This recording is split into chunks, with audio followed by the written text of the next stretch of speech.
Salam sehat selalu Parewa. Semoga Parewa semua sedang tidak fakir kuota untuk menikmati audiobook dari kami.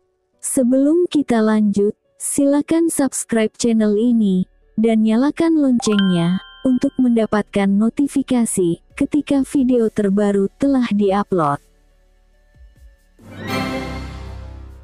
Tidak menunggu berlama-lama lagi, langsung saja kita simak audiobook ini. Mahakarya dari penulis kebanggaan tanah air, Asmaraman S. Ho Ping Ho.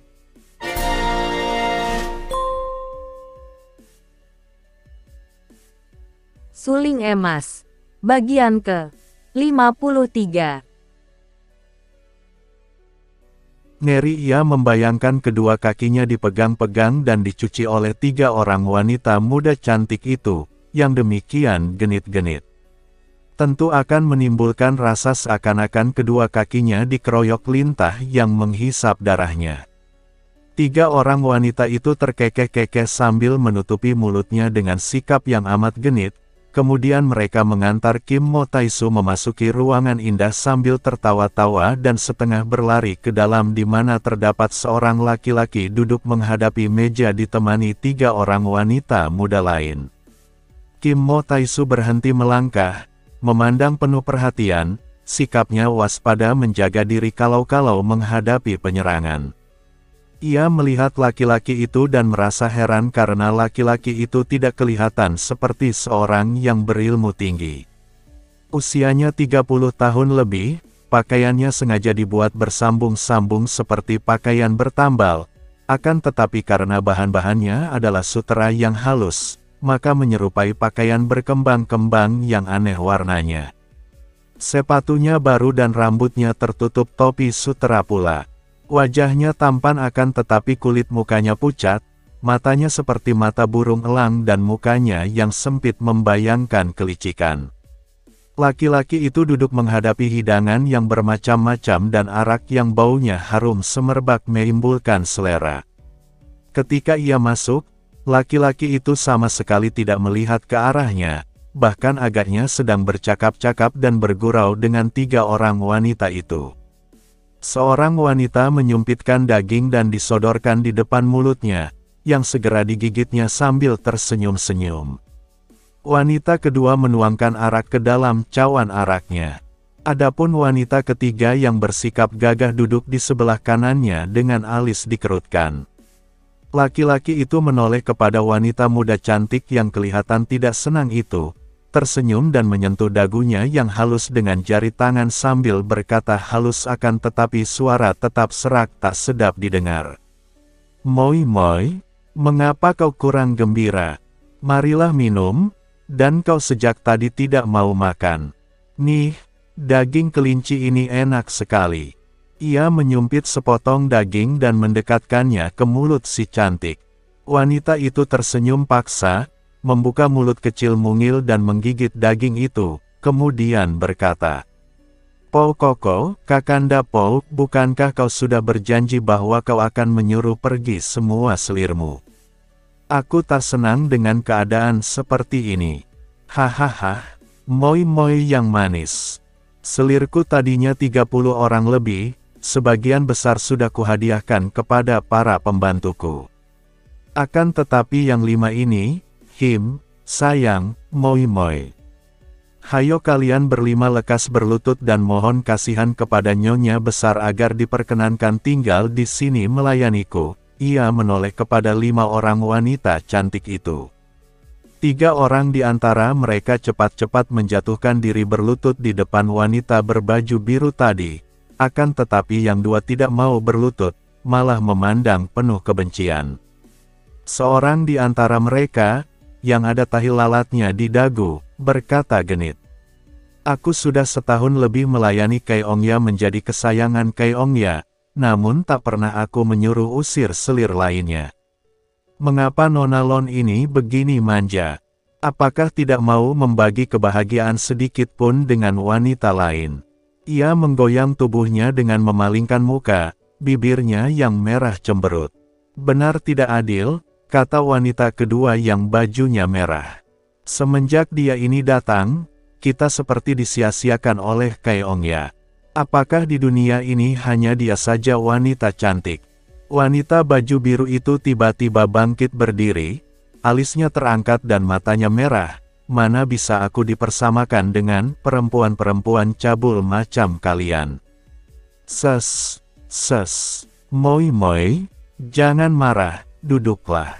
Dengan tangannya, Raja Pengemis itu menyuruh kekasihnya duduk, kemudian tangan kirinya bergerak cepat, dengan jari-jari terbuka menyambit ke arah dua orang selirnya yang berani membantah itu. Aduh, dua orang wanita cantik itu terjengkang roboh, menutupi muka sambil menjerit-jerit bergulingan di lantai. Ternyata kedua mata mereka tertusuk tulang-tulang bekas makanan yang berada di atas meja dan tadi dipergunakan untuk menyambit mereka. Darah membasahi pipi. Hanya sebentar kedua orang wanita itu menjerit-jerit berkelojotan, lalu diam karena rasa nyeri yang luar biasa membuat mereka pingsan. Hayo bawa pergi mereka, lekas. Perintah ini diturut 3 orang wanita yang lain dengan ketakutan. Mereka lalu menggotong kedua orang wanita malang itu keluar dari ruangan. Inikah Kaeong yang tersohor yang telah menaklukkan seluruh Kaipang perkumpulan pengemis, yang secara keji membunuh orang tertua dari Sintung Sam Lokai tadi, dan kini melukai 2 orang selirnya secara ganas pula. Kim Mo Taisu berkata, suaranya dingin dan pandang matanya kepada si Raja Pengemis itu penuh ejekan. Raja Pengemis itu bukan lain adalah Po Qi Lui yang pernah kita kenal. Seperti kita ketahui, Po Qi Lui adalah murid seorang pertapa sakti di pantai Po Hai yaitu pantai laut sebelah timur, yang secara kejam telah membunuh gurunya sendiri, karena ia ditegur ketika ia mengganggu istri orang. Ia memperdalam ilmu dari kitab-kitab simpanan gurunya itu, kemudian mulailah ia merantau dan merajalela mempergunakan ilmunya yang tinggi. Pertama-tama ia merebut kedudukan ketua di perkumpulan pengemis Kong Sim Kaipang. Pernah ia bertemu dengan Liu Lucian dan hanya karena mengingat bahwa Lucian adalah puteri Bengkau Chu, maka Po Qi Lui yang cerdik ini membebaskan Lucian. Kemudian semenjak itu, ia memperbesar kekuasaannya dengan menundukkan perkumpulan-perkumpulan pengemis yang ada, lalu mengangkat diri sendiri menjadi Kaeong atau Raja Pengemis yang hidup mewah, yang menundukkan siapa saja yang menentangnya dan merampas gadis mana saja yang disukainya. Wanita baju biru di sebelahnya itu adalah Liong Bilon, murid yang kemudian diambil sebagai anak angkat oleh guru silat Liong Kong. Ketika gadis ini berkelahi dengan tukang-tukang pukul di rumah judi, kebetulan sekali Po Qi Lui atau Po Kaeong sedang jalan-jalan ke rumah judi. Melihat gadis cantik ini serta melihat ilmu silatnya yang lumayan, hati Po Kaeong tertarik sekali. Di antara 30 orang lebih selirnya, tidak ada yang memiliki ilmu silat seperti gadis ini. Maka ia lalu turun tangan dan dengan ilmu kepandaiannya yang amat tinggi, ia mengalahkan Bilon dan berhasil membuat gadis ini kagum oleh kepandaian silatnya, wajahnya yang tampan, dan sikapnya yang pandai berpura-pura dan memikat hati. Gadis yang masih hijau ini terjatuh ke dalam perangkap, mereka bermain cinta dan gadis yang tidak tahu bahwa yang ia sangka seorang pendekar sakti itu sebetulnya seorang manusia iblis yang keji.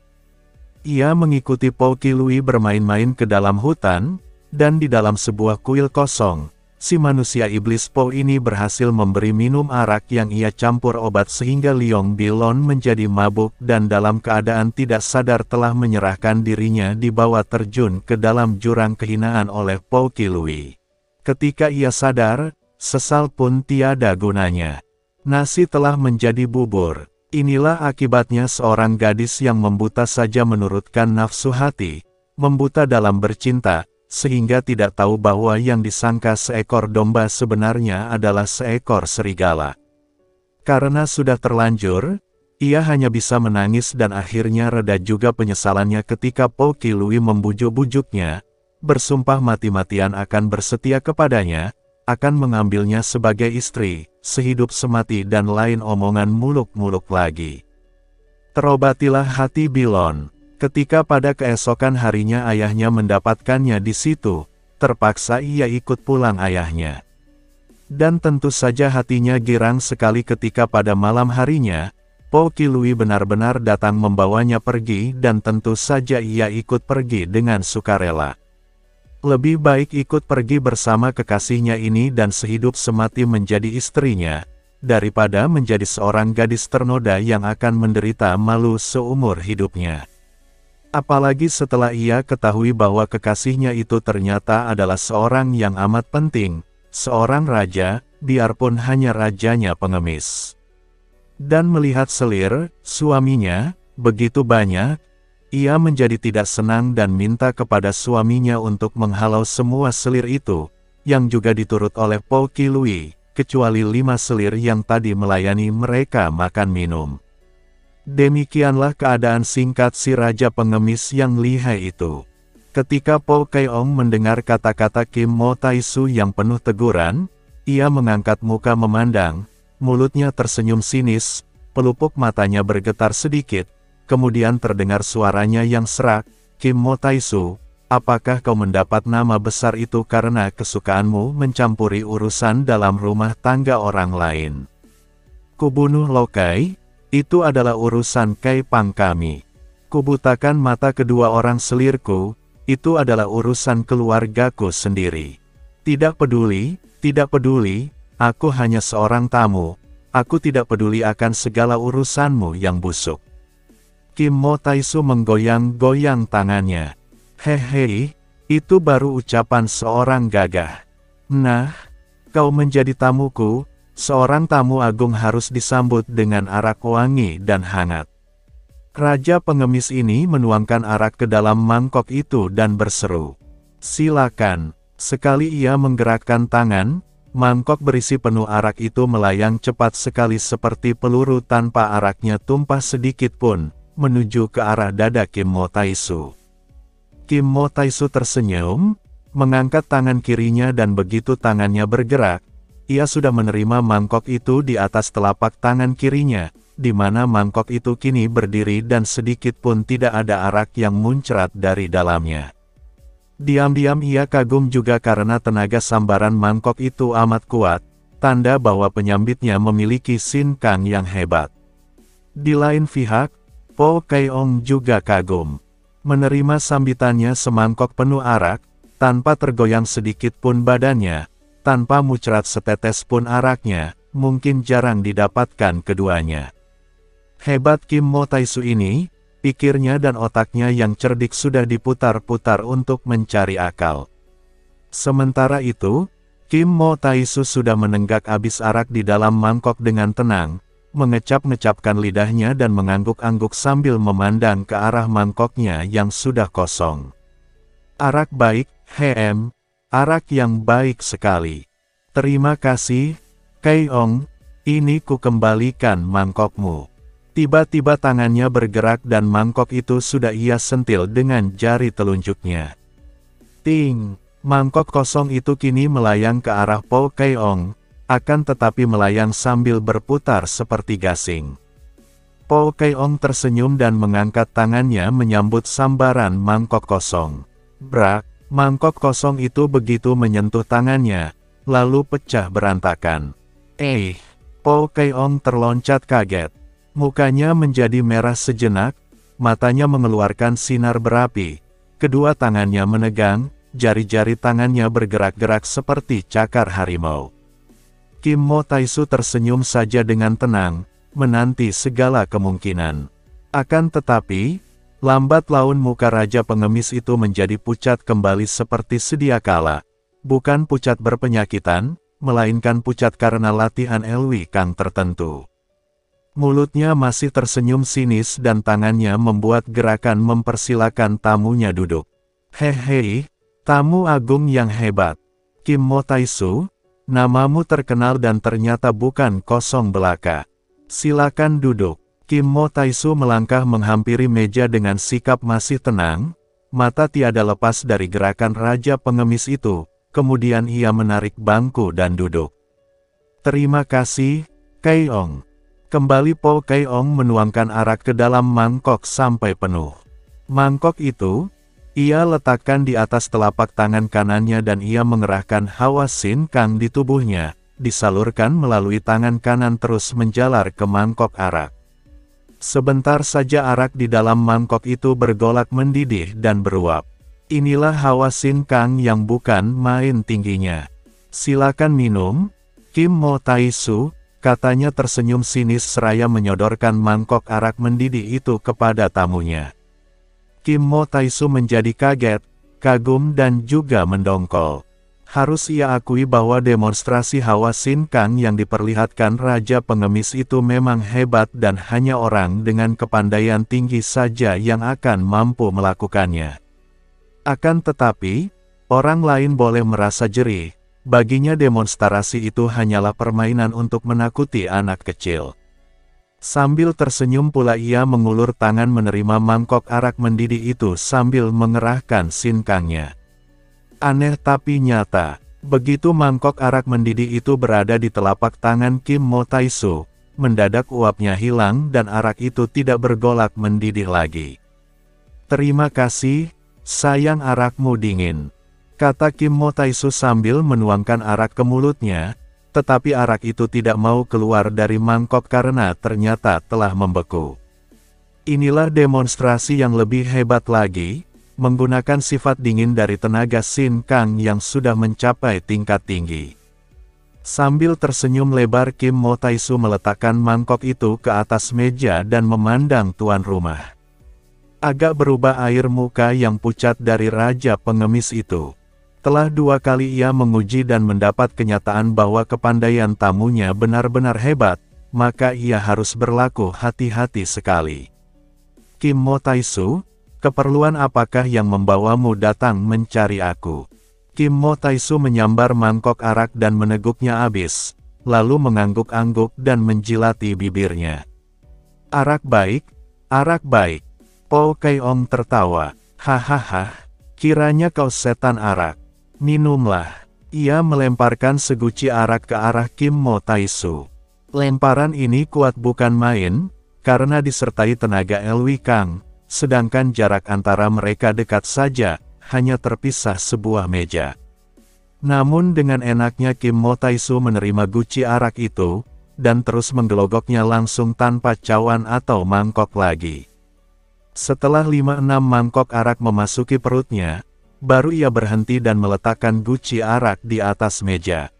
Po Kai Ong, kebetulan sekali aku berkenalan dengan Leong Kau Su, guru silat Leong, di Xinyang, dan karena tidak tahan mendengar tangis seorang ayah kehilangan putrinya, maka aku datang ke sini mencarimu. Oh, wanita cantik baju biru yang sejak tadi duduk tenang menonton pertunjukan ilmu yang hebat itu, kini berseru tertahan, wajahnya berubah pucat. Akan tetapi Po Ki Lui tertawa mengejek. Kim Mo Tai Su, setelah sekarang kau dapat bertemu denganku, apa yang kau kehendaki? Orang si Po, kau telah menculik puteri Leong Kau Su. Sekarang harap kau memandang mukaku dan mengembalikan puterinya itu, kalau tidak, hahaha, terpaksa aku lupa bahwa aku telah kau suguhi arak yang baik. Po Ki Lui juga tertawa. Hahaha, aku pun menyuguhi arak padamu sama sekali bukan dengan maksud menyuap. Ia lalu bangkit berdiri dan memperkenalkan wanita yang duduk di sebelahnya. Kim Mo Tai Su, perkenalkan, inilah istriku yang bernama Leong Bilon, putri Leong Kau Su dari Xinyang. Istrimu. Kim Mo Tai Su terkejut dan heran. Moi kekasihku, kau katakanlah kepada Kim Mo Tai Su, benarkah bahwa aku menculikmu? Dengan muka berubah menjadi merah sekali karena jengah, wanita itu memandang Kim Mo Tai Su dan berkata, aku pergi mengikutinya dengan sukarela, urusan kami berdua ini apa sangkut pautnya dengan orang luar? Kim Mo Tai Su memandang terbelalak kepada wanita itu. Sungguh tak pernah disangkanya sama sekali bahwa ia akan menghadapi hal seperti ini. Tak mengira bahwa urusan akan menjadi begini. Kalau ia tahu sebelumnya, tentu saja ia tidak sudi ikut mencampuri. Dapat ia menduga bahwa wanita ini telah terpikat oleh Po Keong, telah jatuh cinta atau juga karena takut. Akan tetapi wajah yang cantik itu sama sekali tidak membayangkan rasa takut, jadi terang bahwa wanita ini telah jatuh cinta kepada si Raja Pengemis. Tentu saja Kim Mo Taisu tidak tahu apa yang telah terjadi, tidak tahu bahwa sesungguhnya bukan karena takut atau cinta, melainkan karena sudah terlanjur terjun ke dalam lumpur kehinaan, maka wanita itu terpaksa mengikuti Po Kilui. Saking malu dan mendongkol, Kim Mo Taisu menepuk kepalanya sendiri lalu bangkit berdiri. Wajahnya kehilangan senyumnya seperti orang gila ketika ia berkata, "Cinta memang aneh. Po Keong, pada detik ini juga aku menyatakan lepas tangan tentang urusanmu dengan Puteri Liong Kaosu. Akan tetapi mendengar bahwa kau telah merampas kedudukan semua perkumpulan pengemis, dan betapa tanganmu dengan ganas merenggut nyawa para pimpinannya, aku menduga bahwa kau tentu memiliki tangan maut yang lihai. Maka, setelah aku datang, biarlah aku merasai kelihayan tangan mautmu itu. Kau yang menentukan, di dalam ruangan ini atau di luar. Inilah tantangan belak-belakan. Orang gagah paling pantang menolak tantangan." Wajah Po Kilui yang biasanya pucat itu kini menjadi merah, dan sejenak matanya menyinarkan pancaran kilat karena marahnya, akan tetapi mulutnya tersenyum sinis dan matanya lalu bergerak-gerak melirik ke kanan ke kiri. Membayangkan kecerdikan otaknya. Selama ini ia sudah bersekutu dengan banyak orang pandai untuk bersama-sama meruntuhkan kerajaan Tang Muda. Di antara sekutunya itu terdapat Ban Pilo Chia, tokoh hitan yang menganggap kerajaan Tang Muda sebagai musuh. Dari Ban Pilo Chia inilah ia mendengar tentang kehebatan kepandaian Kim Mo Eng yang kini berjuluk Kim Mo Taisu. Kalau Ban Pilo Chia yang demikian lihainya memuji kepandaian seseorang, maka ia harus waspada menghadapi orang itu. Apalagi tadi ia pun sudah membuktikan sendiri kehebatan Sin Kang dari manusia Sinting ini. Dan sungguh kebetulan sekali, dalam beberapa hari ini ia sudah berjanji akan mengadakan pertemuan dengan para sekutunya di puncak Tapisan. Maka ia lalu menahan kemarahannya, berkata dengan senyum lebar, "Bagus. Aku pun sudah lama mendengar akan kehebatanmu dan ingin sekali merasai pukulan tanganmu. Akan tetapi kau melihat sendiri, aku adalah, masih pengantin baru. Bagaimana aku dapat mengotori suasana meriah dengan istriku tersayang ini dengan pertandingan? Istriku tentu akan merasa gelisah setengah mati. Kim Mo Taisu, kalau kau memang jagoan dan tidak menyesal dengan tantanganmu, biarkan aku beristirahat selama 3 hari untuk mengumpulkan tenaga. Kemudian 3 malam berikut ini aku akan menantimu di puncak gunung ini, di mana kita akan dapat bertanding sepuas hati kita tanpa mengganggu istriku. Bagaimana? Apakah kau berani?" Kim Mo Taisu tertawa bergelak. Ia cukup berpengalaman, dan ia dapat menduga bahwa calon lawannya itu mencari alasan kosong. Entah tipu muslihat apa yang hendak digunakannya 3 hari kemudian di puncak Tapisan. Akan tetapi ia sama sekali tidak merasa gentar. 3 malam yang akan datang kebetulan bulan gelap. Aku akan menantimu pagi-pagi pada hari keempat di puncak.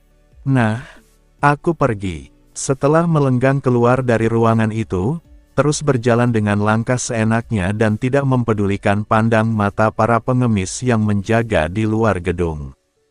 Setelah keluar dari gedung, tubuhnya bergerak cepat dan sebentar saja lenyaplah bayangannya dari pandang mata pengemis yang terbelalak lebar penuh kekaguman dan juga ketakutan. Baru kali ini mereka melihat ada orang yang berani menantang Keong mereka dapat keluar dengan selamat dan seenaknya. "Suhu!" Busong berseru girang sekali ketika ia melihat Kim Mo Taisu duduk bersemedi di bawah pohon. Kedua kakinya sudah merasa amat lelah mendaki bukit yang amat sukar itu, akan tetapi begitu melihat suhunya, semangatnya timbul dan ia berlari terengah-engah di jalan tanjakan, menghampiri suhunya. Kim Mo Taisu membuka kedua matanya dan tersenyum girang memandang muridnya. Bocah yang sama sekali tidak pandai ilmu silat ini telah membuktikan keberanian luar biasa dan keuletan yang mengagumkan bahwa ia dapat juga menyusulnya sampai ke lereng gunung yang merupakan perjalanan amat sukar bagi orang yang tidak terlatih ilmu silat. Muridnya itu datang dengan muka agak pucat dan tubuh membayangkan kelelahan hebat. Akan tetapi pundi-pundi uang itu masih digendongnya dan semangat besar masih bernyala-nyala di sepasang mata yang bersinar-sinar itu. Bu Song, lekas kau duduk bersila di sini.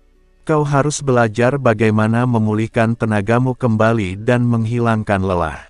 Bu Song tidak membantah. Diturunkannya pundi-pundi dari pundaknya, kemudian ia duduk bersila di depan gurunya, meniru kedudukan kaki yang ditekuk tumpang tindih.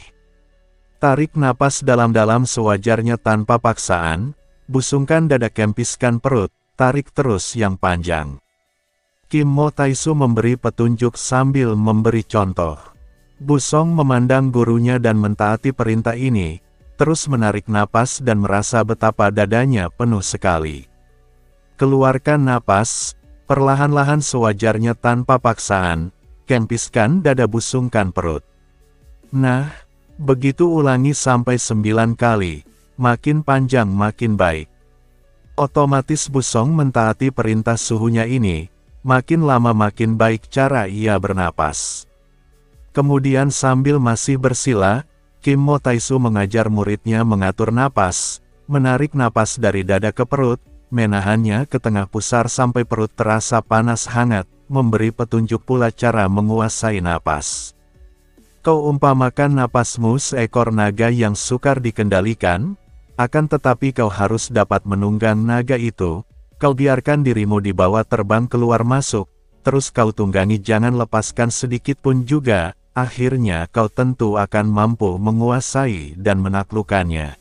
Demikianlah Kim Mo Taisu memberi petunjuk. Kemudian ia mengajar muridnya untuk sambil duduk bersila menguasai napas, duduknya tegak dengan punggung lurus, muka lurus ke depan, pandang mata menunduk ke arah ujung hidung, seluruh panca indera dipusatkan, menunggang naga. Inilah inti pelajaran ilmu bersemedi, dan siulian atau semedi ini pula menjadi dasar pelajaran ilmu silat tinggi. Tentu saja Bu Song sama sekali tidak mengira bahwa gurunya mulai menurunkan ilmu yang menjadi dasar ilmu silat tinggi. Diam-diam Kim Mo Taisu kagum bukan main menyaksikan kekerasan hati dan kemauan muridnya. Sayang muridnya terlalu membenci ilmu silat sehingga sukarlah baginya untuk melatih ilmu silat. Bocah ini yang baru saja tiba setelah melalui perjalanan yang amat melelahkan, kini sanggup untuk bersemedi, sungguh pun baru saja dimulai hari ini, dari pagi sampai sore. Cukuplah, kata Kim Mo Taisu sambil meraba punggung muridnya. Bu Song bagaikan sadar dari mimpi indah dan dengan hati girang ia merasa betapa tubuhnya sehat dan segar, tidak merasakan kelelahan lagi. Kau harus melatih siulian setiap kali ada waktu kosong. Dengan latihan ini, tubuhmu akan menjadi sehat, tidak mudah lelah dan tidak mudah diserang penyakit. Kapankah Suhu akan mengajarkan ilmu menulis indah kepada Tecu, murid?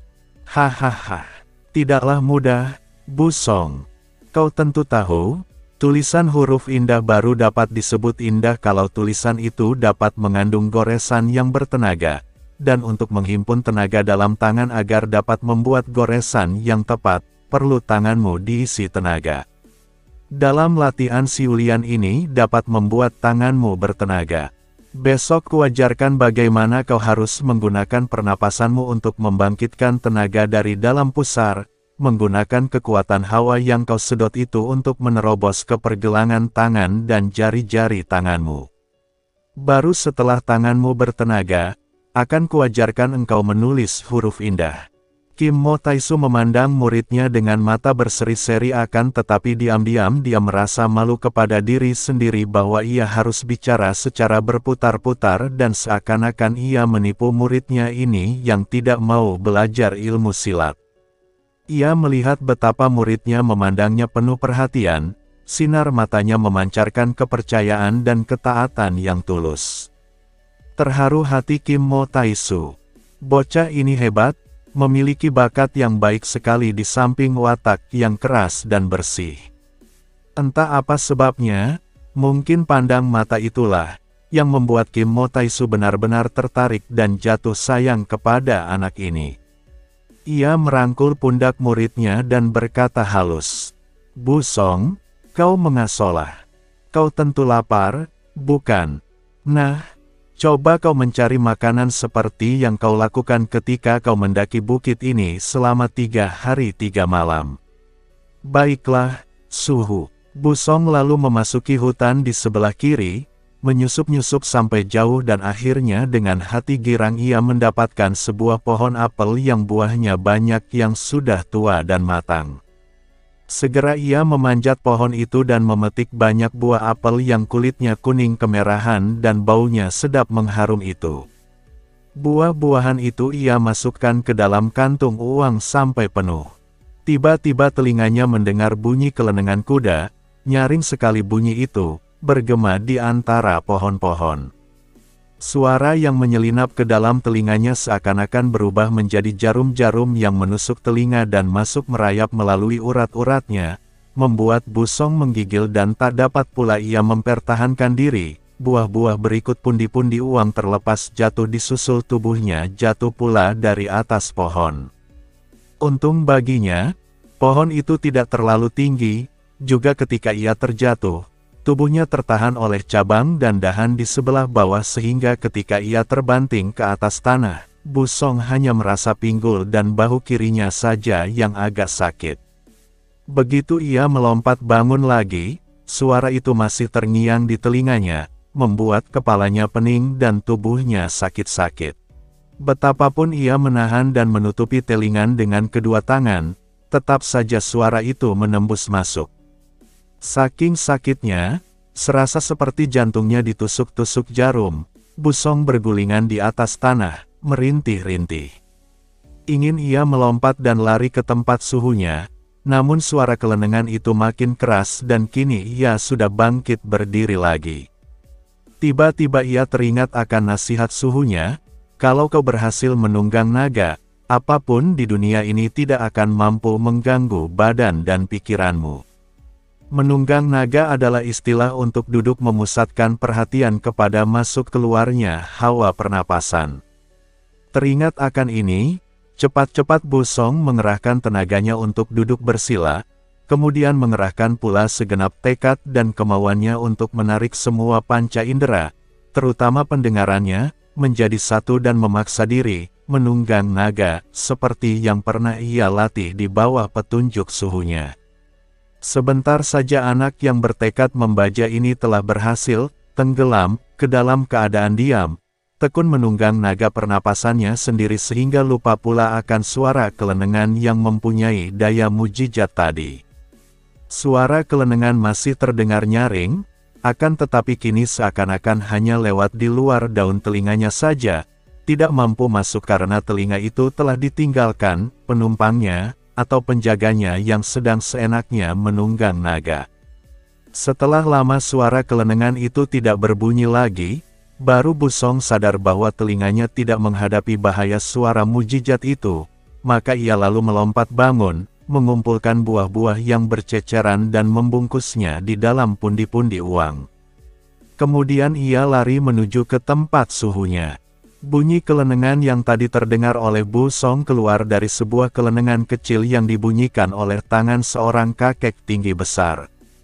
Kakek ini menunggang keledai kecil sehingga kelihatannya lucu sekali. Kedua kakinya yang panjang tergantung di kanan kiri perut keledai hampir menyentuh tanah. Namun keledai kecil itu ternyata mampu berjalan cepat dan pandai pula mendaki bukit.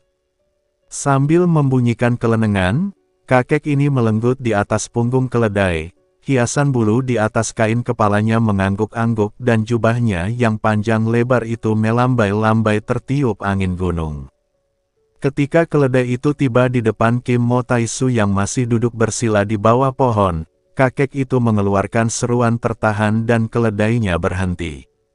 Ia lalu melompat turun, dan sengaja membunyikan kelenengannya di depan Kim Mo Taisu sambil mengerahkan tenaganya. Terheran-heran kakek itu melihat betapa orang yang duduk bersila itu masih saja duduk, sama sekali tidak bergeming biarpun bunyi kelenengan itu sebetulnya dapat merobohkan lawan tangguh.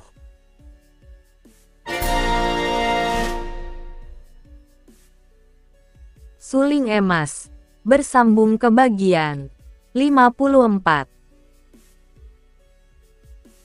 Terima kasih buat parewa semua yang telah meluangkan waktunya untuk menyimak audiobox ini.